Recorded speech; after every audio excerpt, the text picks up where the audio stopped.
Right, to welcome Trevor Kavanagh to the show, former political editor of The Sun. A very good morning to you. Hi, Julia. Thank you very much indeed for joining us. I just want to give you an opportunity, first of all, to wish both Keir Starmer happy birthday for today. It's his 63rd birthday. But also, for you, hopefully, with all due respect, you've been around a long time. You've counted them in. You've counted them out. Were you aware at any point since July the 4th last year that we were in phase one of this Labour government? And did you know that phase two started yesterday before the PM told us?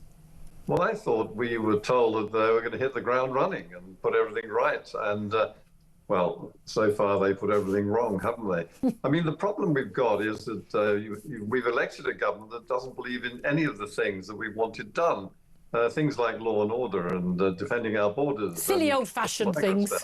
Those extreme right things. The sort of things that governments are supposed to do. But worst of all, running the economy. I mean, they are running the economy into the ground. Well, certainly. But were you, I mean, again, the phase two thing, complete new revelation to all of us in this rather sort of David Brent-style video the Prime Minister put out yesterday. But this came after we had this mini reshuffle. A few people shuffled around.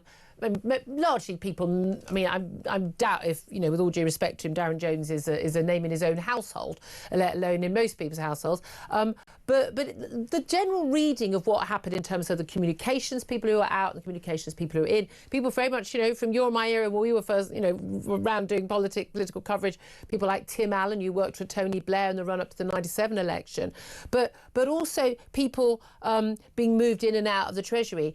Do you read from this that the Prime Minister is basically trying to wrest control of the budget from Rachel Reeves? And if so, is that a good idea, given what an absolute disaster it's likely to be next month?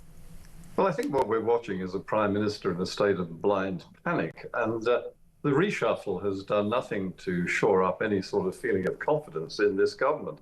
What it has done at a stroke has totally undermined the Chancellor of the Exchequer and the impression of how much of a grip she's got on the economy, which in fact she doesn't, but now we all know. I mean, when we saw her blubbing in the House of Commons a few weeks ago, I said that basically we were watching a dead woman walking, because there was no way she was going to recover from that. It was a total catastrophe in terms of public perception.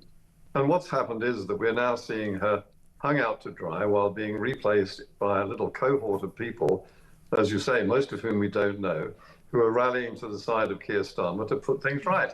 And in fact, it's almost impossible to see how they can. All of them, the common denominator, every single one of them, is that they all want to raise taxes on the wealthy, or anybody else, in fact, not just the wealthy, because it all trickles down into everybody else. Well, also, there aren't enough wealthy people, and certainly won't be in a year's time after any budget, they'll all have scarpered, to actually pay for all the things that are going on.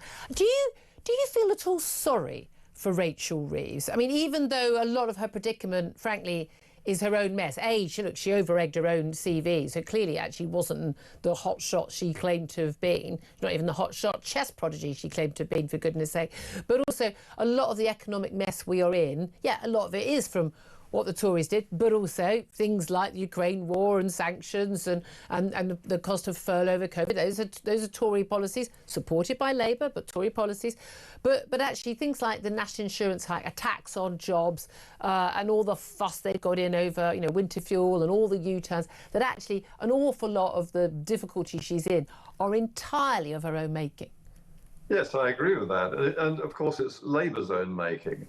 The problem we've got is not just the fact that taxes are too high, it's that public spending is too high. Yeah.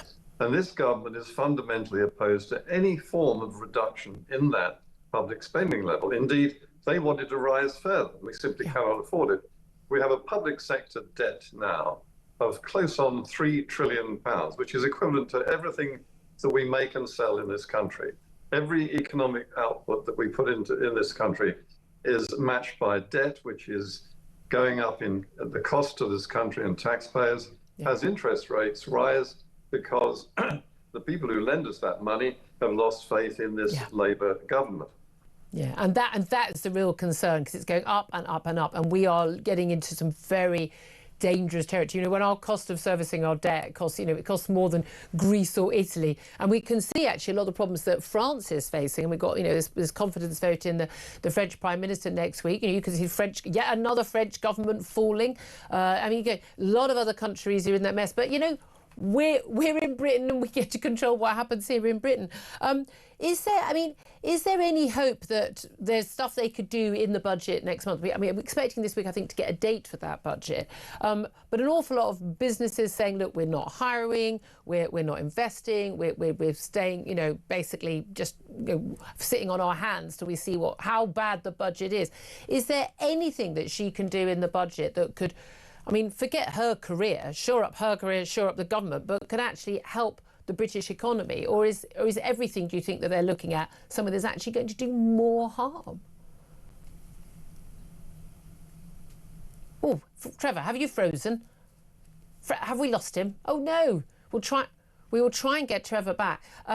That's the big concern, isn't it? Because actually, when we Tom Slater, apologies, Tom Slater, we've just got Trevor back. Good, we got you back. I was just saying, do you think everything she's going to end up doing in the budget is actually going to deliver more harm? Because I mean, we can talk about migrants and immigration, but one of the reasons why that's come to the fore is because of the financial cost of it all.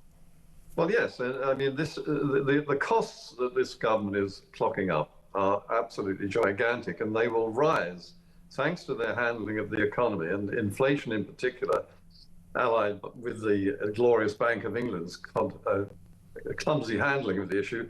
Inflation is going to rise further, and this is the month, September, upon which the inflation figures will decide the next year's pension rate. It will go up more. It was just over 1% last year. It's going to go up by at least 4% this year. And that's a huge additional hike on everything, and not only the state pension, it is public sector pensions, which are around 2 trillion liabilities.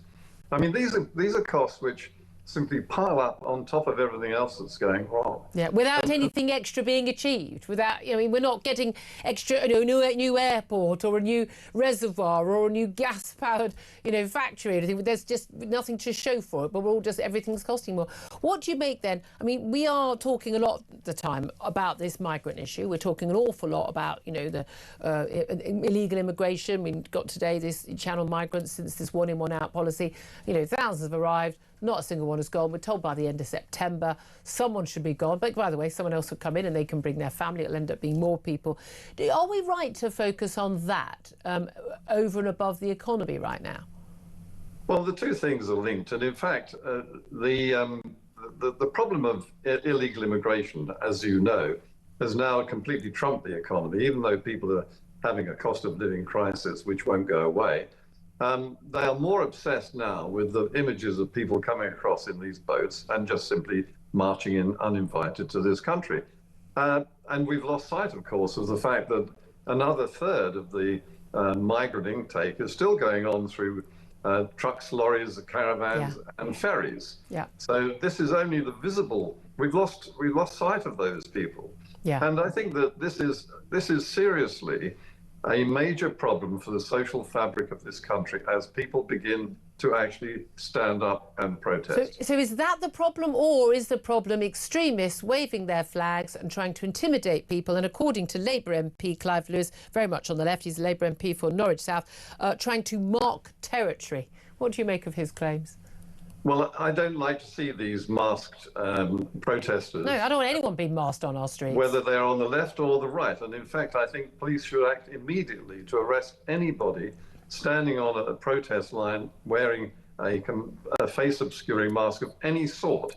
And it is true that these are a minority. The vast majority of people in this country who have strong views on immigration are, in fact, mostly the silent majority. And these people who are causing trouble on the sidelines are trying to discredit the actual valid protests that these citizens are making about this government's handling of the problem. Absolutely. Trevor Kavanagh, always good to talk to you, former political editor of The Sun.